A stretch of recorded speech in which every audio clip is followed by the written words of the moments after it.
Hey everyone, I'm Julia. I'm one of the co-presidents for the Out in Business Club. Sorry, just putting my coffee down. And I have the pleasure and the honor of introducing Amber Hikes, our second keynote for the weekend. So Amber is currently the Deputy Executive Director of Strategy and Culture at the American Civil Liberties Union, or the ACLU. Previously, they were actually the first ever Chief Equity and Inclusion Officer of the ACLU.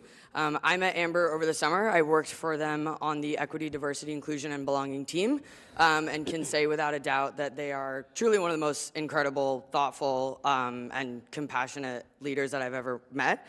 But that is my own perspective. I will also share with you all of their amazing accolades, and I'm sure you will feel the same way afterwards. So back in 2017, Amber actually was one of the folks who'd introduced the world to the More Color, More Pride flag. I'm sure a lot of you have heard about this, but this launched the really first ever global conversation around anti-racism in the LGBTQ+ community. And this is a conversation that obviously we're still continuing through to this day and is really, really important to us here at LBS and in queer spaces abroad. On the heels of this monumental work, Amber had released a TED Talk helping all of us to become better mentors, sponsors, and believers in collective liberation. Amber was recognized nationally by Out Magazine as a Community Organizer of the Year in 2018 by Business Equality, and was also nominated by Business Equality Pride as one of the top 40 LGBTQ+ leaders under 40. It is my honor and privilege to introduce Amber Hikes.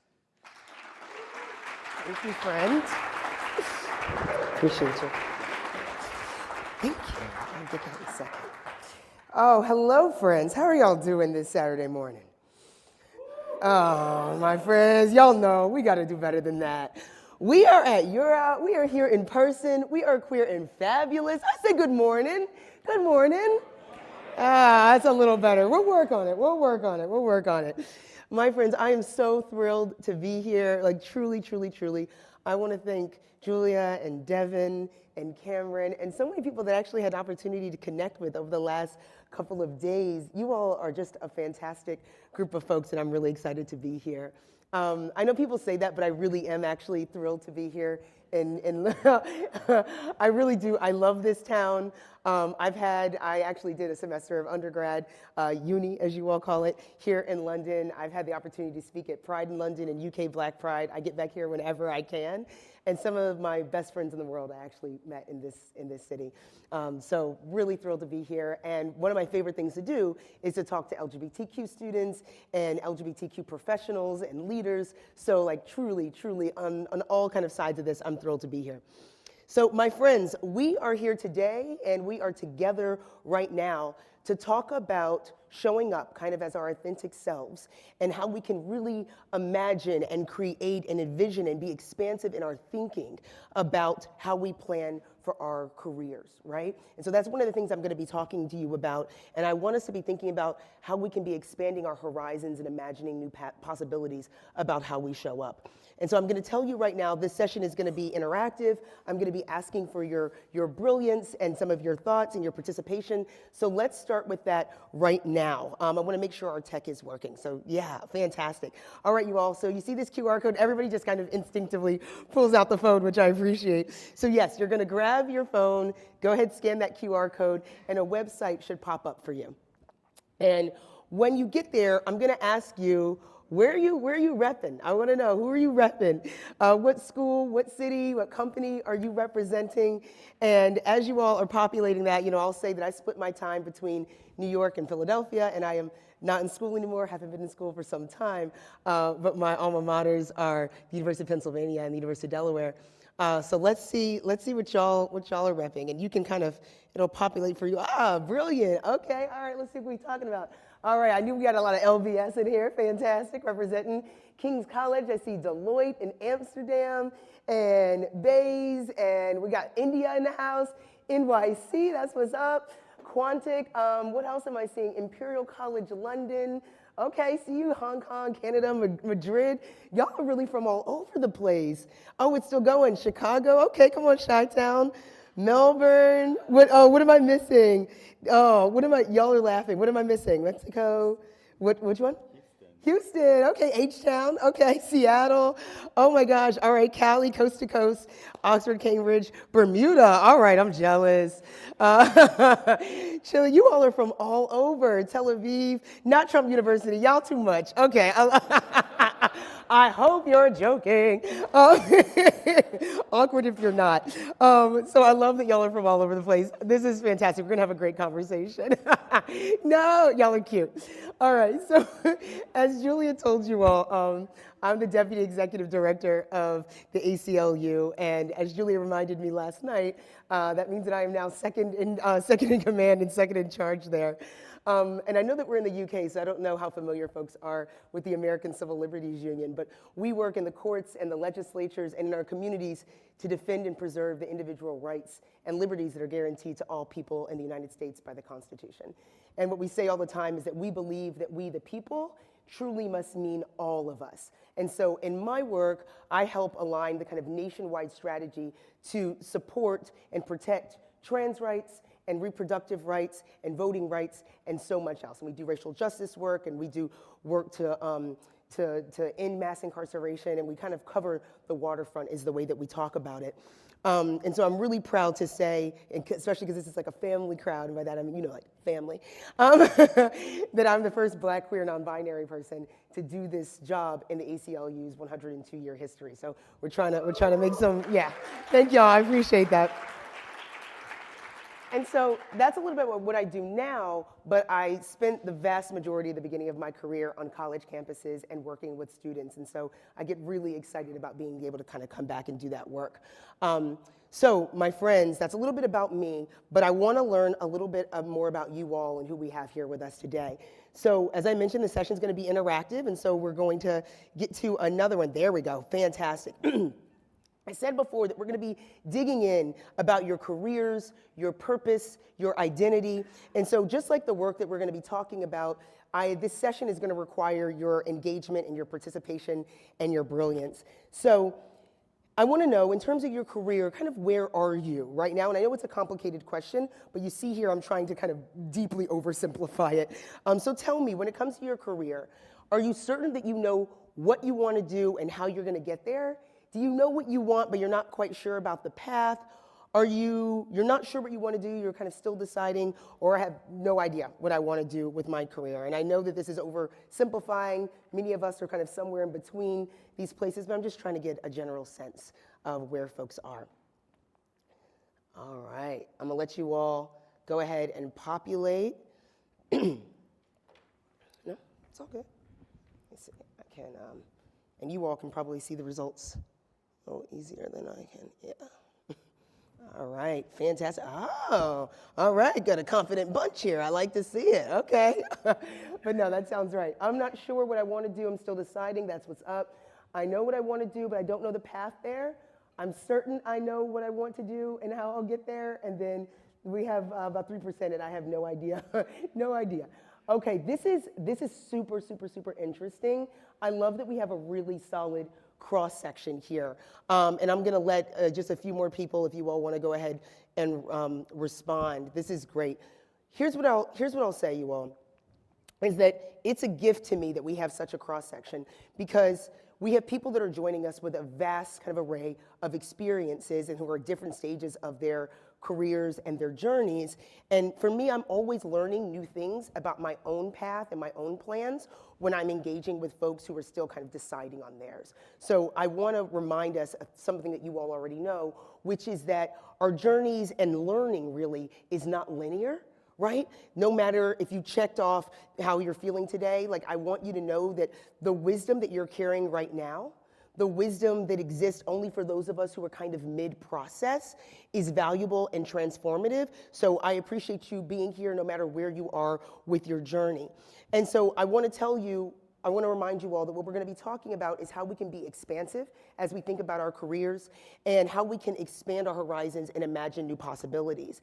And as we do some of that kind of capital B, big thinking, I want us to be engaging around some concrete tools and tips. Like that's a big thing for me. I want you to be able to leave this space with concrete tools and tips that you can put into practice right away about how to navigate and really be able to leverage your unique identities and your lived experiences as LGBTQ folks to forge your career path, all right? But before I do that, I want to tell you just a little bit more about my own path. And so I studied English and psychology in uni, and those are degrees that have probably helped me more in my personal life than in my professional life, but that's what undergrad is for. And then in graduate school, I studied social work. And so social work is one of those degrees where they say you can really do a lot with it actually. And for me, that's certainly been the case. If you had told me when I was a young person that I'd be able to use my social work degree and be leading strategy for the ACLU, I probably would have laughed you out of the room. And that's not because I didn't think that big things were possible. It's because I didn't quite know how big these possibilities could be. And so I give you this context because my career arc has been more of it has been very untraditional. And honestly, it's been more of a career trail. And I think that's okay, because the truth is for so many of us, I would say especially for people of color, for queer and trans folks, for LGBTQ folks, maybe folks who are immigrants, folks who may be, who have disabilities, folks who may be the first in their family or the first in their whole neighborhood to get a graduate degree, untraditional is something that we know a lot about. And so I just want to center us in that, because forging our own path and maybe forging our own opportunities, building that trail instead of really following the path that's laid out before us is actually something that we've always done, and it's something that we've always had to do. So I want to center us in that, that power that we have. And so I'm talking to all of us today, maybe folks who have checked off, I don't know what I want to do, I've got no idea how to get there. I'm talking to folks who are still deciding. I'm talking to folks who are like, you know what, I don't know what I'm going to do when I graduate. How long do they let people be teaching assistants? I totally get, I see you. I'm going to have something for everybody. So let me give you some of those concrete tips that I'm talking about. Number one, first tip is going to be about leveraging your identities. So before I jump into this one, I'm going to ask you all to do another poll for me. And a heads up, this one's going to be just a little bit more vulnerable. We're easing in here. And do remember, these polls are totally anonymous. So let me know about your identities. Are there identities that you hold that you find yourself trying to cover or hide when you're in a job search, right? So this can be anything from not putting down that you led the Black Union at uni, or it can be that you leave off that you do Mandarin tutoring or off your CV or your resume. It can be that you check no when they ask if you have a disability, even though you do. Or maybe that you don't correct the pronouns that people use for you in interviews. But let me know, when it comes to your identities and job seeking, do you highlight it all? Do you not actively hide anything, but you're not trying to include it either?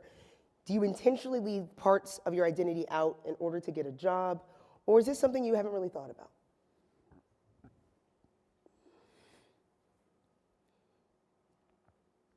I know this is a vulnerable question, so I'm really grateful for you all and your honest reflections here. All right, let's see where we are.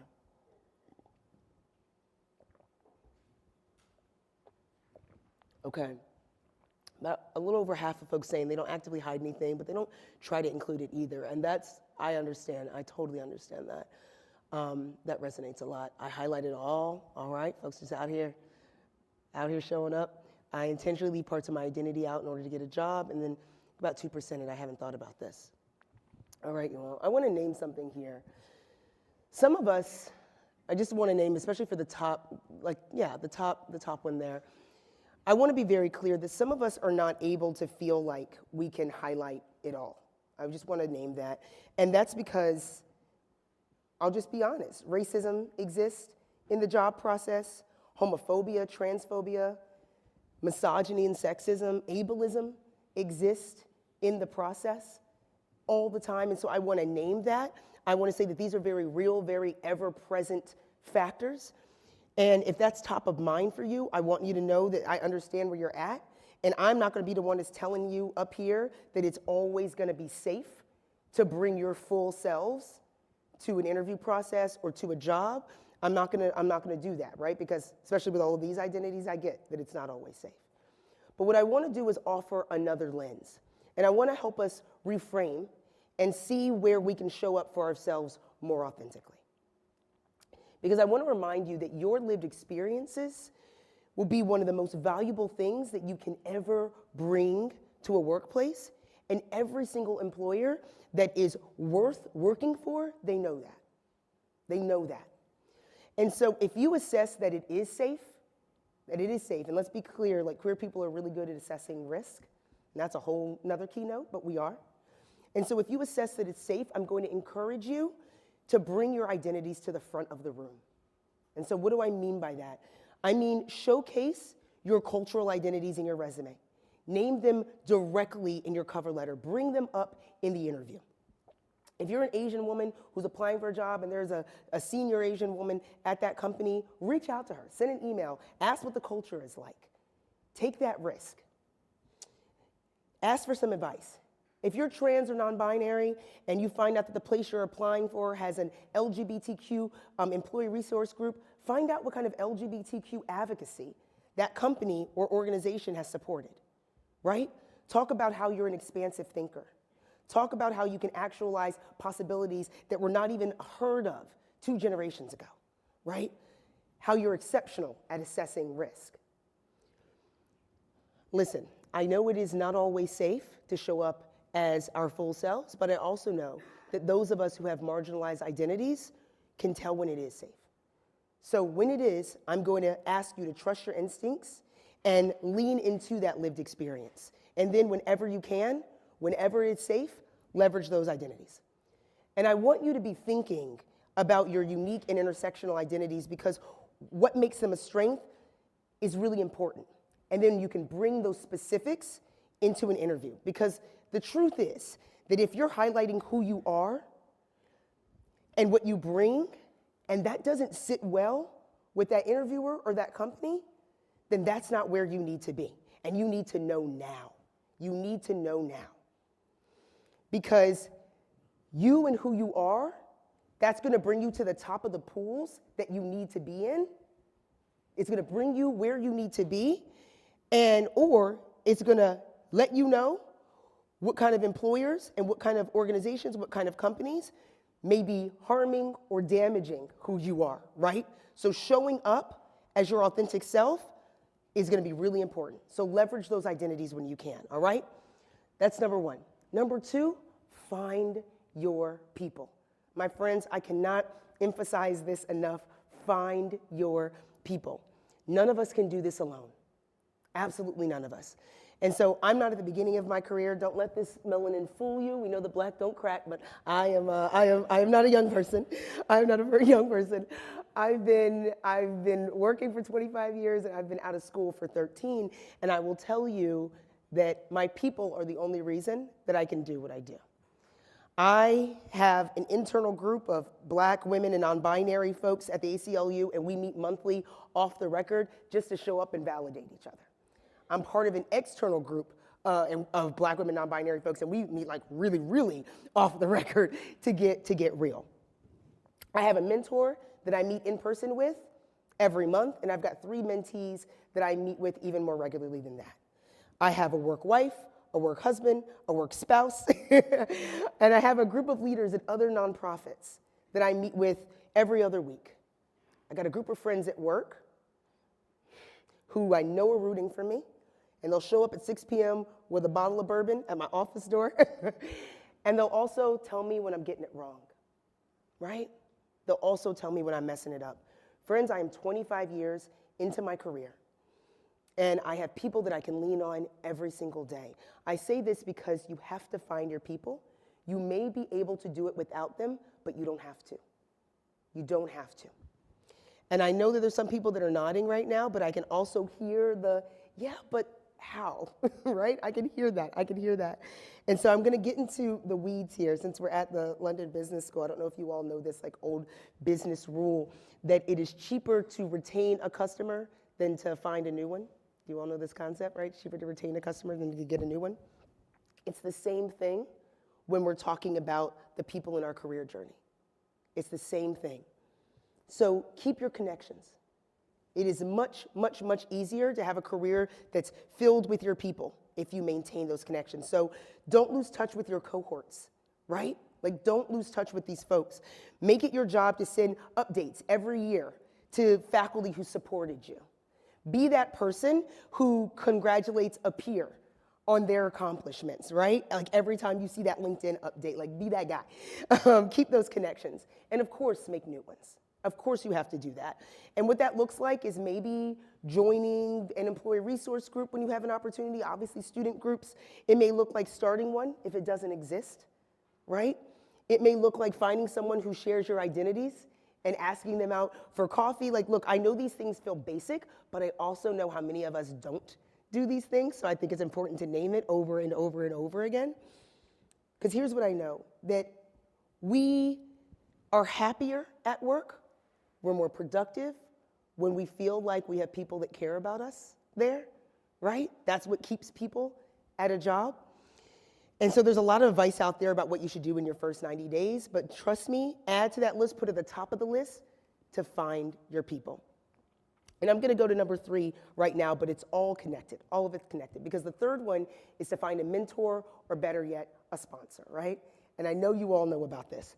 So some of you all know, and Julie just mentioned, that I released this TED Talk last year, and a lot of it was about mentorship and sponsorship. And so sometimes I get asked the difference between a mentor and a sponsor. I imagine that you all know the difference, but I'll tell you that a mentor is someone that can kind of prep you for an interview. They like hype you up for the interview, right? They may even be your reference for an interview. But a sponsor, that's the person that gets you the interview, right? Like that's a different kind of thing. A sponsor is advocating for you when you're not even in the room, right? You all can maybe think about people like that have been in your life. A sponsor usually also holds some kind of like positional power. They have skin in the game though, that's the difference. If you know the difference between allies and accomplices, like that's usually like a pretty good parallel that I can use here. Mentors, sponsors, like they have skin in the game.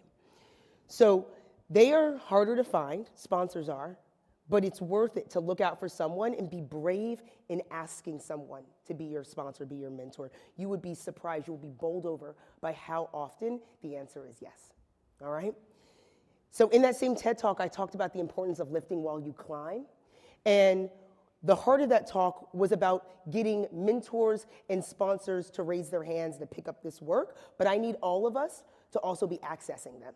Right? I need all of us to be accessing them. And in the meantime, I want to tell you, like, don't finish this calendar year without finding a mentor or a sponsor. And I know that feels like a big lift, but this is a good time to be asking. Like, no time's better than the holidays. Everybody's in a giving mood. So y'all know that I'm right. Y'all know that I'm right. So consider it, right? Really consider it. And also I'd say at the same time, look for ways that you could be a mentor or a sponsor to someone. You'll get so much more out of a mentor relationship if you're also mentoring somebody. So I'm sure y'all are doing that, but just consider this your reminder. And one final note about this, and the point of mentorship and sponsorship, is that the difference between like the promotion and the plateau, and the difference between the invitation into the boardroom and hearing about it after, the difference between a career that you kind of have to white knuckle and one where you soar in can be the difference between having a mentor and going at it alone, all right? So you don't have to go at it alone. You can see there's kind of a thread here. All right, so I know I'm giving you all a lot of information, so I'm gonna pause here and I'm going to hear from you all. So we're gonna put up another QR code, thank you so much. And we're gonna share screen. All right, fantastic, this is perfect. And I'm gonna ask you to reflect on some of the tips that I've thrown out here, right? Leverage your identities, find your people, get a mentor or sponsor, and also some of the things that you've heard and learned about throughout the conference, all right? I just want to have you reflect on the last couple of days. And I'm gonna ask you to think about the kind of wisdom and guidance that you've gained and put down one commitment in this Padlet. That's where it should have taken you to, a Padlet. Put in one commitment that you're willing to make to yourself for your career or professional development. And so maybe you are going to send New Year's texts to everyone that supported you this year, right? Maybe you're going to correct somebody when they pronounce your name wrong in an interview, and I know that's scary, but maybe you'll make that commitment to yourself. Maybe you're going to get the courage to ask that dean that you've always admired to be your mentor. Maybe you're going to go back to that CV and you're going to add the LGBTQ student group that you led. Maybe you're going to start a virtual group for business students with disabilities. These are just prompts, right? Only you know what's true for you, but I want to see what you all are. Oh, okay, you all got the hang of this. All right, let me download some of this. All right. Oh, postcards, I love that. All right, breathe, put yourself first. Oh, I'm gonna go out, child. I know that sometimes that's the hardest thing.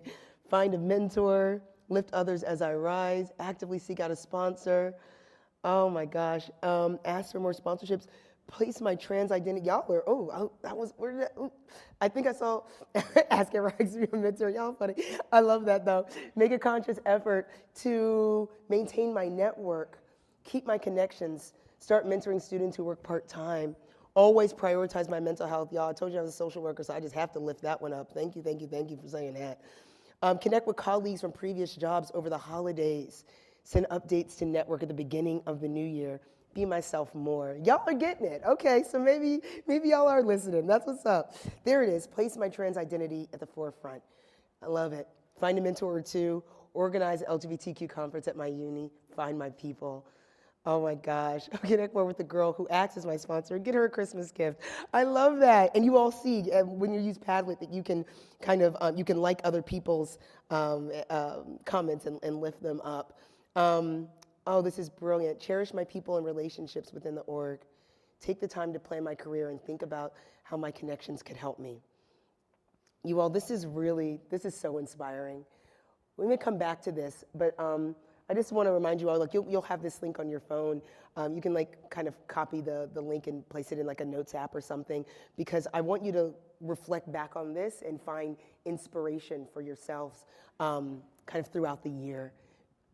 This is, because often we say these things at conferences and then we leave and we kind of forget the commitments that we made to ourselves and the track that we were on. So try not to lose sight of this. Be more open with my friends, colleagues, peers about my disability. Oh, be authentic. Be myself more. You all, this is really brilliant and super inspiring. I'm going to leave this up. I want to leave this up, but I'm going to pivot us slightly, because when we're doing this work, while we're advocating for ourselves, I need us to keep advocating for each other. Can I get a little bit more water, my friend? Thank you so much. I talk a lot about showing up as allies and accomplices for our colleagues and our peers, but I just want to mention that we need to do that as fervently as we're showing up for ourselves. Because the truth is that self-advocacy works best when we're advocating, thank you so much, for those around us, all right? And so it's not just the right thing to do, it's also the smart thing to do.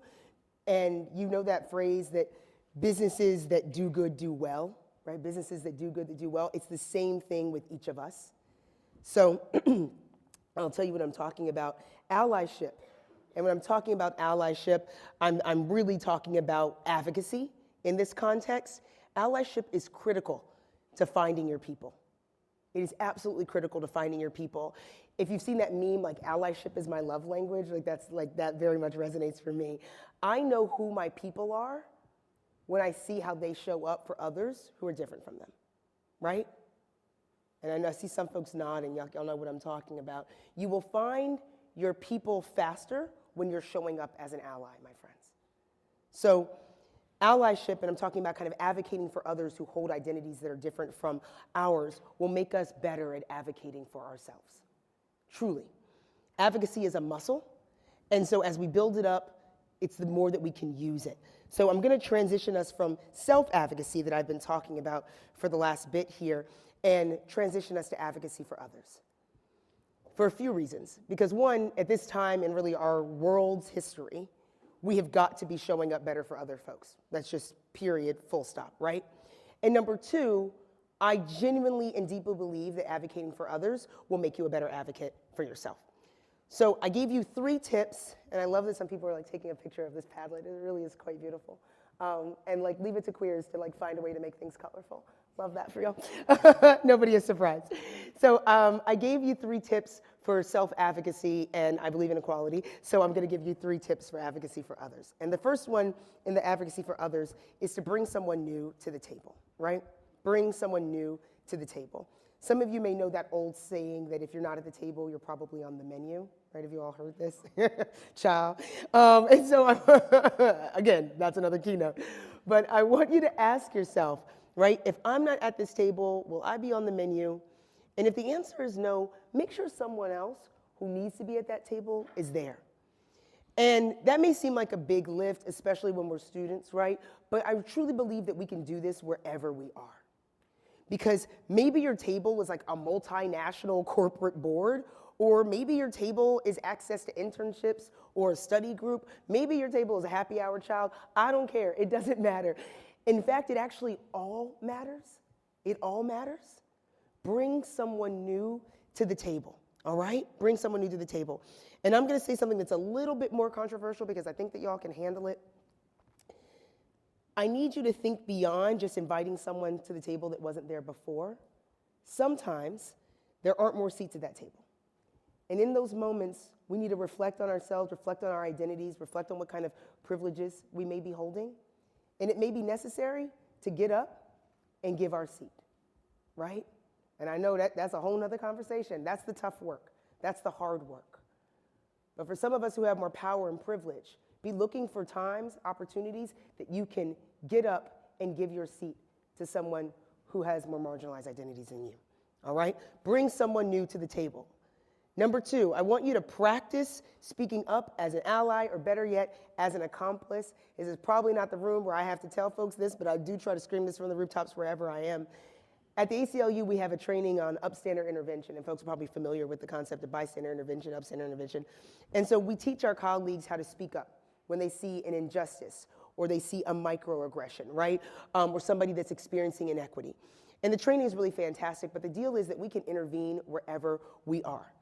And so I give this example all the time, that women and women of color in particular are interrupted more in meetings than like anybody else, right? And I see some heads nodding. Because if you work on gender diverse teams, then this is something that you will see a lot. So the first thing I'm gonna ask you to do is notice that it's happening, right? Notice that it's happening.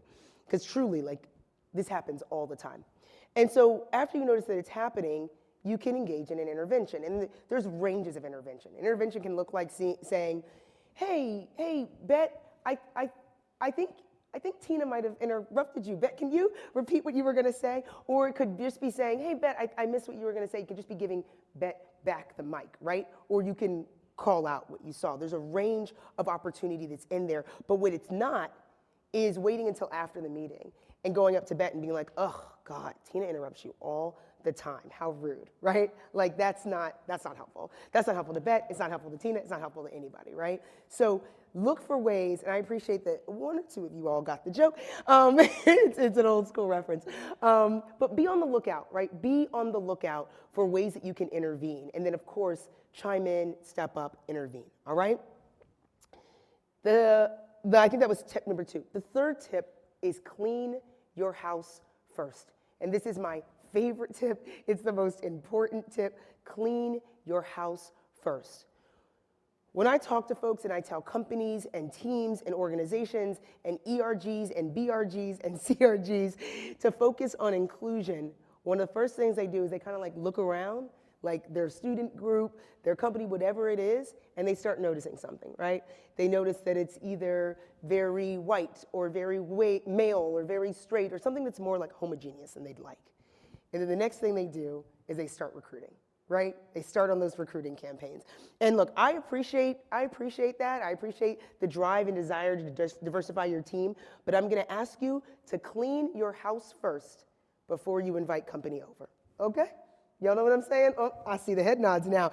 All right, I see some head nods, but some of y'all aren't with me just yet. When I say clean your house first, I need you to look and see. Ask yourself, is the space that you're inviting people in not just welcoming, but also inclusive? Is it a space where folks won't be tokenized, invisibilized, right? Is it a place where you are going to challenge directly racism and sexism and homophobia and transphobia and ableism? My friends, you don't have to be perfect, but we cannot be inviting folks into spaces where they're going to experience harm, right? We cannot be doing that. Because you know what's worse than not having like a black person on your team? Having one black person on your team that left their team to come to yours, and then all they experience is microaggressions and racism, and they leave 3 months in, they leave just as quickly as they came in, okay? Somebody is nodding a little too hard. I'm seeing y'all too fast. But y'all understand what I'm saying, right? So clean your house first before you invite people over, all right? And I was only going to give you the 3 tips, but I'll give you just one more because I think this is super, super, super important. Because if there's anything that's more important than how we get it right, it's what we do when we get it wrong, right? It's what we do when we get it wrong. And so before I get out of here and stop talking to y'all, I'm going to give you my favorite hack for what we do when we're being called in, right? Because here's the deal. If we're doing this work for real, we're gonna get called in. We're gonna get called in. And I'll also add that if you're doing this work with queer folks, you're gonna get called in. Y'all know how we are, right? If you're in your community with queer folks, if you're working with queer folks, if you like pass a queer person to the grocery store, child, you're gonna get called in. Y'all know how we are. So here's the deal. So it's not if you get called in, it's when you get called in. So, or when we get called forward is what I like to say. So here's what I'm gonna ask you all to do, is approach it when you get called in like someone is telling you that you have food in your teeth, all right? So I know it sounds very strange, but just stick with me. Now, what happens when somebody does that, right? Like, it's awkward as hell for everybody involved. We can just say that. It's uncomfortable, right? But what do? First, we thank the person, because, like, thanks. We fix our teeth, and then we go into the next room, showing up better than we would have, right? So I want us to keep that mindset, keep that same energy when someone tells us that we misgendered someone, or we used outdated and offensive language, or we did something that eroded someone's sense of belonging, right? Because here's the deal, that person did you a favor. They could have let you go in the next room and show up making a fool of yourself, right? They didn't have to do that labor. They did that because they cared about you. They cared about how you showed up. They cared about your own growth. So take the correction, thank them for the correction, fix your teeth, and move into the next room better than you would have before, right? That kind of approach is gonna make us stronger as a community for sure. It's gonna make our workplaces stronger, it's gonna make our universities stronger, right? So take that call in as the gift that it is. And then of course, take the opportunity to do better and to be better. All right, my friends, I think we are gonna go back to that Padlet. Let's go ahead and get back in there. And thank you so much, you're so fantastic. Appreciate you. And you all are gonna scan one last time for me. And think of an advocacy commitment that you can make, all right? So again, that flip side, we talked about the self-advocacy, now we're talking about the advocacy for others. Maybe you're gonna start intervening when you notice a woman in your class gets interrupted, right? Maybe you're gonna be less defensive when you get called in. Maybe you're gonna commit to noting when the entire room looks almost entirely like you, right? But think of that commitment, and then I'm gonna ask you to add it to the Padlet, all right?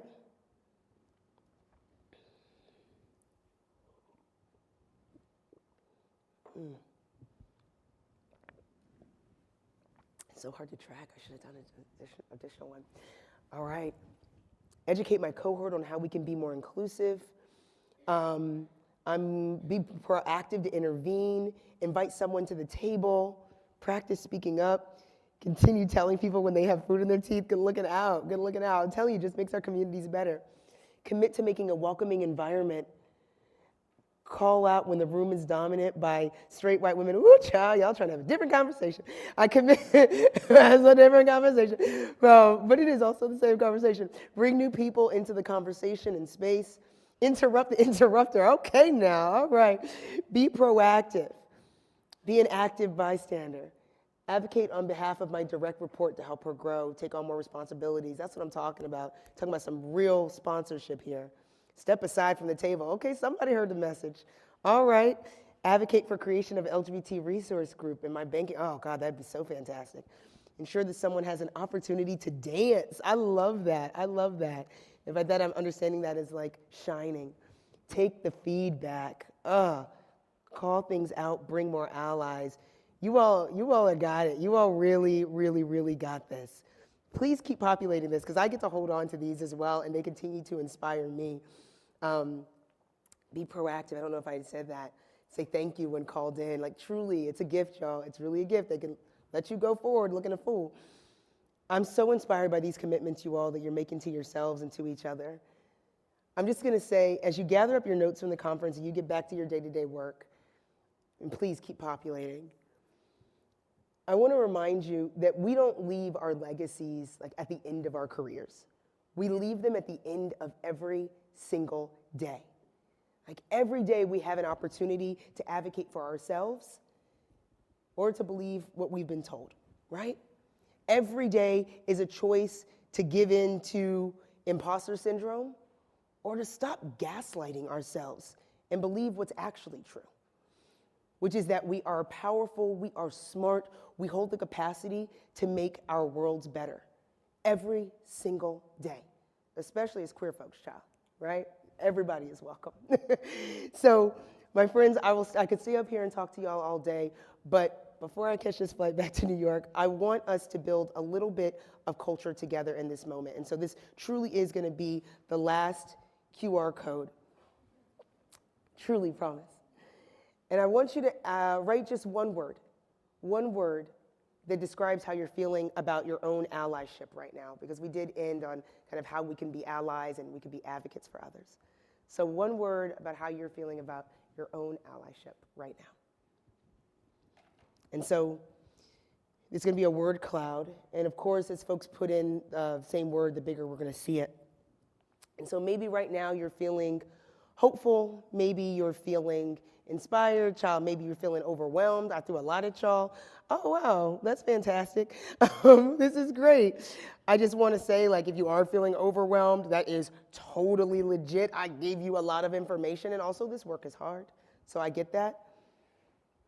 I'm seeing inspired, empowered, challenged. Oh, that's beautiful. Positive, determined. I'm also seeing inadequate, underperforming, and I know that, y'all. A work in progress, good, but in progress.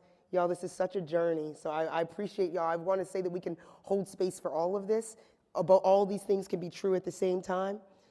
Momentum, committed, confident, humbled, emotional. Y'all, don't y'all get me, don't y'all get me crying up here this early in the morning. Queer, child, I'm always feeling queer. I love that. Struggling, yes. I had an opportunity to talk to some of y'all today, and I know y'all are working so hard, and LBS be running y'all into the ground, so please take care of yourselves.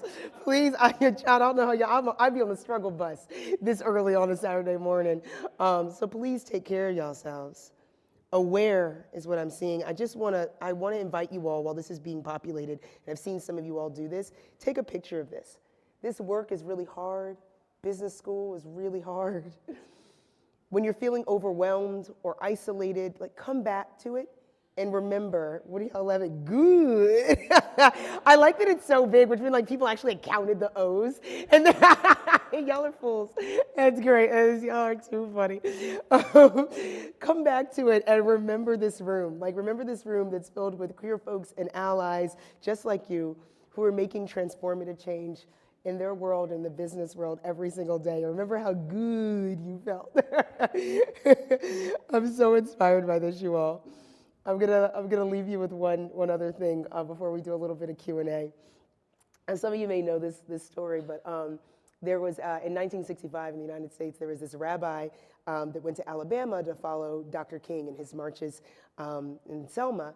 And when the rabbi returned home, someone asked him, did you find time to pray while you were down there? Did you find time to pray? And he said, I prayed with my feet. I prayed with my feet. And so I mention that because as we think about kind of our greatest hopes and dreams and aspirations for our own careers and for our communities, as we think about a world that's like truly inclusive and equitable and makes space for folks like us, I'm gonna ask us to hope with our hands, like hope with our hands. Because this has to be work that we all decide is ours. right? And not just ours to wish for, but actually ours to work for, all right? So thank you all so, so, so very much. Thank you for being an incredible audience, and thank you for making me feel so good. All right, and let's do some Q&A. Let's do some Q&A. All right. Oh, you're so sweet. Thank you, y'all.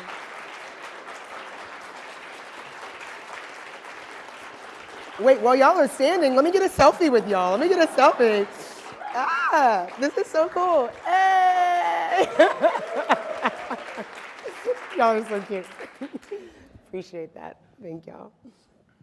All right, yes, let's do some questions. All right, so my first hand there, we'll get a cue. Okay, we're getting a mic to you, right? Yep, that sounds fantastic, Devin. All right, yes, hi, and what's your name? Hi, Amber. I'm Jenna. All right, Jenna, nice to meet you, hi. When you're advocating for underrepresented communities, it's progress is slow, Ooh. and in fact, like especially with trans people in particular in the States, there's a lot of negativity pulling away from trans rights right now. That's right. So as an advocate, how do you prevent yourself from burning out when you're running up against those walls? Oh my gosh, Jenna. Ooh, child, burnout. So I'll start with some of the I'll start with some of the tips that I gave you all, and I'll give you some additional ones. So Jenna, the reason I say I'm going to start with some of the tips because the first thing that comes to mind when I think about burning out is finding my people. And I know, y'all, I know I'm beating this drum over and over again, but finding your people and having your people, being in community with your folks is going to be the most important thing around preventing burnout. So, that's for a few reasons. Number one, when we're thinking about the attacks, and I'll take the example of the attacks on trans and non-binary folks right now, just because Jenna gave it. When we're looking at how much they hate us, right? That is one of the primary things that's going to lead to the burnout. When we look at the way that they have been progressing their hateful rhetoric and their attacks on our communities, that's the kind of thing that makes us feel like, oh, no matter how hard I fight, we're never going to make true progress, right? When we look at them and we hear their narratives, that's going to make us feel like we can't keep doing this work. It's going to make us burn out. But when we surround ourselves with our people, with our communities, with our folks that frankly think like us and fight like us and advocate like us, that's the kind of thing that's going to fill your tank up, right? That's the kind of thing that's going to fill your tank up. The other thing about finding your people, I'll say especially, and this works like not just when we're talking about the kind of global context of fighting for rights, but also we're talking about that interpersonal context. Like I talked to some of you last night about like problematic family members and shit like jogs we all thinking about having to be around a dinner table with like your like racist and transphobic aunt and whatever, right? Like also finding your people and being in community with folks that'll be able, you can pass the torch to. So when you're burned out, when that tank is a little empty, you have your people around that say, you know what, I got this one, right? That's how we prevent burnout for ourselves, right? And that's also where allies and accomplices come in. Because I need to say this over and over and over again. It's not the responsibility of marginalized people to be fighting against oppression, right? It's a responsibility for those who have privilege to be stepping up and saying, you know what, like, let me speak up about this thing. Right? So finding our people, they're not just people who necessarily hold our identities, it's also finding people who have different identities but are aligned with our values, right? So when we're building up each other in community like that, that's gonna help prevent the burnout. The second thing that I really wanna say that's somewhat connected to this is about protecting our peace, all right? And so that's also coming to mind for me because again, there's so many conversations we're having, whether it's on social media or whether it's at that dinner table, right? We're kind of screaming into the void. And as important as it is to speak up and advocate, it's also really important to assess, read the room and say, you know what, is this somebody who's actually trying to engage from a place of good faith? Or is this just somebody who's never gonna change their mind, ever gonna change their mind? Because so often I see those of us who are advocates kind of banging our heads up against a wall, a concrete wall that's never gonna move, and that also contributes to our burnout. So assessing what's really possible here, what kind of progress is really possible here. Because I'll tell you, your peace is more important than their education sometimes, child. Your peace is more important than their education. So definitely I want you to be that advocate, but I also want us to get better at saying, you know what, this ain't it. This person's not gonna change their mind. Let me take this energy, let me take this education that I wanna give, let me take this conversation to somebody that I perhaps can move. And also be looking for ways, especially for those of us who have marginalized identities, to tap in someone else has a little bit more privilege to go ahead and bang their head up against that concrete wall every once in a while too, right? So it's about spreading out that labor to make sure that we are leveraging our communities and helping to prevent that burnout. So those are two things I'll say, but finally I'll just say that I'm not an expert at this at all. It's hard to be thinking about burnout, especially when you work at a place like the ACLU, where we truly work on all the issues that are impacting our communities right now. It's hard, especially when you talk about seeing so much of the progress that we've gained being rolled back so quickly. So I just want to name that. I'm not going to sit up here and give you kind of like toxic positivity and act like it's all going to be okay. It's really tough out there right now, and that burnout is real. So be comfortable, and I know it's hard to do this, especially when it feels like the world is on fire. Be comfortable, Jenna, with saying like, I think for myself, again, in my own peace and my own mental health, because I saw y'all talking about the overwhelm and the burnout, be comfortable with taking those breaks, taking that step back, whatever that looks like for you, and taking care of yourself, because you just can't pour from an empty cup, right? You're no good to the movement, you're no good to our communities if you're not taking care of yourself first. So it's also okay to remind yourself that you can do that. All right? Thanks for the question, Jenna. Hi, I'm Richard. Hi, Richard. We met yesterday in the We sure elevator. did. Good to see you. But I have a question regarding like your first tip, because you Oh yeah, pretty Richard, much. we had like matching earrings. Yes, kind of. we Yeah, did. I remember in the elevator. So you said that, for your first tip, it's like finding a place where you feel safe at work and like finding your kind of like tribe of people. And if you're not really feeling that, like let's say in the interview process or networking process, that like you should maybe go elsewhere. Sure. But what are your like recommendations for, like, for example, earlier in my career when I was looking for my job, like there wasn't that community there, but you feel like you have to be that trailblazer who's like setting the tone, like just to draw from like my own experience, like we didn't have any like diversity initiatives, or there wasn't an ERG because like all the partners were male in this firm, all white males, right? Yep. So I think this kind of links well with like how to not burn out. And I know you mentioned like finding your people, but let's say your people aren't there yet, and you want to be that person who's going to be like pushing your way through the ladder and being that person that everyone looks to, right? And obviously it can be exhausting, but I'm especially coming from the ACLU where you're kind of like facing this kind of situation all the time. What are your tips for someone who's going through that, where let's not say you feel unsafe, like physically, like let's say you're in a country like the US or UK where generally speaking you feel okay to like express that part of yourself at work, but it might like push you to not be promoted on time, or you might face challenges in your professional career, not like from a safety perspective, because I think that's a different topic. I think that would be really helpful for some like advice for anyone who might face that in their career. Thank you so much for that question, Richard. That's a heavy lift, and I think that is a common experience for folks, especially in certain fields. Like I know it's still fairly tough in business. So this is a place where I would say I've talked a lot about allies, right? Because so it's not necessarily, with Richard's example, right, we're talking about like LGBTQ folks, maybe there's just not a lot there, or like you're in a particular field, there's not a lot of women, right? There's not a lot of folks of color, right? So there's not people there that are necessarily sharing your identities. This is where allies come in, right? Trying to find those folks, have those conversations, find your people, to find folks that you can be in community with. But this is also where those mentors and sponsors come in, right? So even if you can't find people that are in community with you, and you can't find people that are allies, finding those folks that are in more senior positions that can actually be your mentor or your sponsor can help provide you a little bit of that cover, right? They can provide you some cover. They can also be the ones that can help create that path within your career. So I want to like definitely lean on looking for those mentors and sponsors. Again, don't have to be people that are in community with you, but those can be the folks that have that positional power, have some of that access, and can not only help you have like more of a sense of belonging wherever you are, but they can also help find pathways for those groups that you're trying to create. But I wanna say something about this because I know that there are people in this space who are often the people that Richard's talking about, like the ones that have to start the group, have to build the community, right? Like have to have the conversation and take on the burden of creating those kinds of spaces. Like this burnout piece that we're kind of going back that Jenna brought up is so incredibly real for y'all. And I just want to name and remind you that these kind of spaces are where you find your people and you can hold each other together, right? So sometimes, honestly, Richard, you're not going to be able to find those folks at work. And no matter how hard you look, no matter how hard you look for a mentor, how hard you look for allies, they're just not going to be there.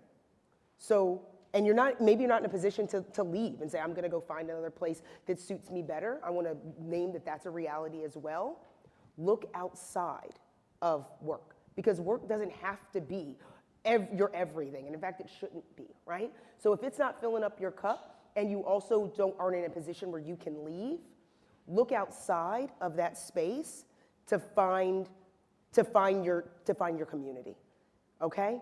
And so that's just the real of it, is that sometimes we're not gonna be able to find it inside, and that's okay. That's all right. We can find our people, we can find that allyship, we can find that community outside. But thanks for doing that work, Richard. All right, I think I have time for one more. Oh gosh, there's so many. Hi, I'm Katie. Hi. Thanks for being here. Yeah. Because of the way that we think about people's beliefs and culture change, bringing people in is often seen as part of the solution. So I wanted to ask, what are some practical ways to clean house without putting people in a hostile situation? Okay, 1 second. You don't sit down just yet. It's a clean house. Oh, what clean? Oh, when I was talking about clean your house. Ah, yeah. Okay, fantastic. Right. So practical ways to clean your own house without doing what?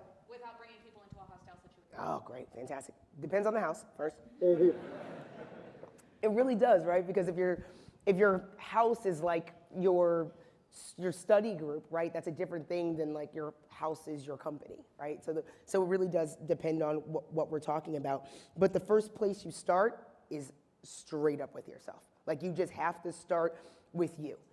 And so what that means is like continuing to educate yourself, right? And it can be reading articles, it can be reading books, it can be like getting on TikTok, child. There's so many resources on TikTok. I'm not even on TikTok, but I hear so much about what's happening with the tiki-taki. So, but it can be educating yourself. And of course, like as you all said on the Padlet, when you're getting called in and when you're getting challenged, like taking that feedback, taking it and making sure that you're actually making those changes. And when someone else has told you that you have food in your teeth, you take that learning, and when you hear someone else doing the mistake that you did, you use that as an opportunity to spread that knowledge and to correct them, right?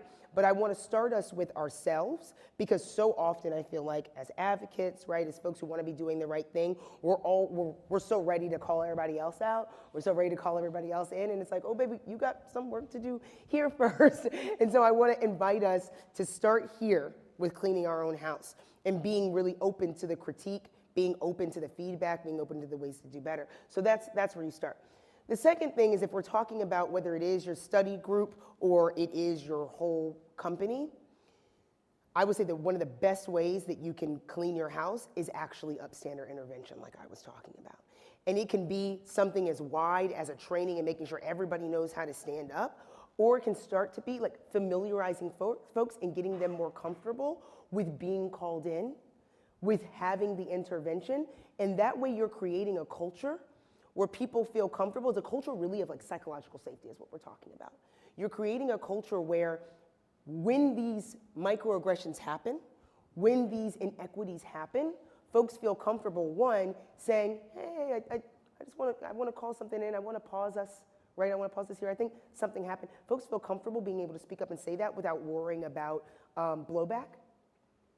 And folks on the other side feel comfortable and safe taking the call in without feeling like, oh God, I'm such an asshole, I'm so terrible, this is what, like having a whole meltdown, right? On both sides, you've created a culture where you can have that conversation and you can build and improve together. Because the real truth of this is, Katie, that we don't like arrive at a place of belonging, like we're never going to get this right all the time. But a clean house looks like when a microaggression, when an inequity happens, you have the ability to address it, and everybody in the space is able to learn from that, and then you can move better and do better the next time, right? And so down the road, those inequities, those injustices happen less, but they're never just gonna completely go away. So the final point that I'll say on that is that when we're talking about folks with marginalized identities kind of coming into a space, a dirty house, a clean house, right? They're gonna notice when those microaggressions happen, and we expect them to happen. But what we're really looking for is how is it addressed? How is it addressed? So the goal I want you all to leave with is not that your house is gonna be spotless. It's going to be that when these microaggressions happen, you have the space, you have the safety to challenge it and to be able to help everybody show up better. So start with oneself and then create a culture where we can help each other grow and build. All right, Katie? All right, my friends, that's my time. Thank you all so much. I hope you enjoy the rest of the conference.